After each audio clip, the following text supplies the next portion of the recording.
English Fast, helping intermediate learners of English build vocabulary fast. CEFR B2. Be around, reach, schedule.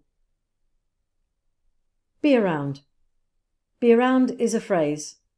B2 learners usually know be around. At B2, to be around means to be present in a place.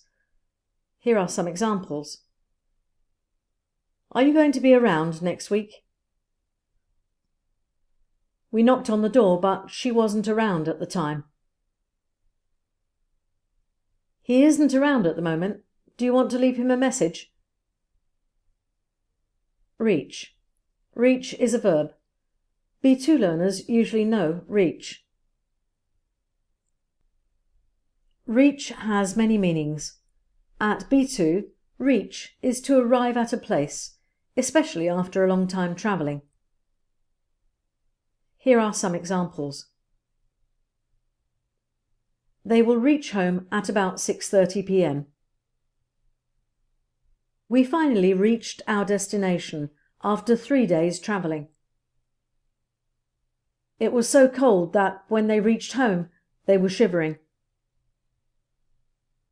Schedule.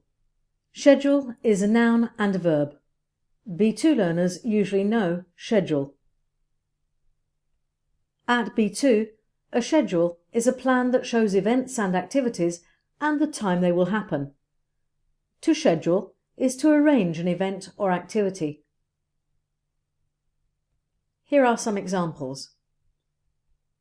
My schedule is not so busy this week. Will the building work be finished on schedule? He wants to schedule a meeting for 10 a.m. tomorrow. Are you free? In the comments below, write some of your own sentences with be around, reach and schedule. Email the editor at englishfast.co.uk for the CEFR B2 worksheets. Subscribe on YouTube to learn more.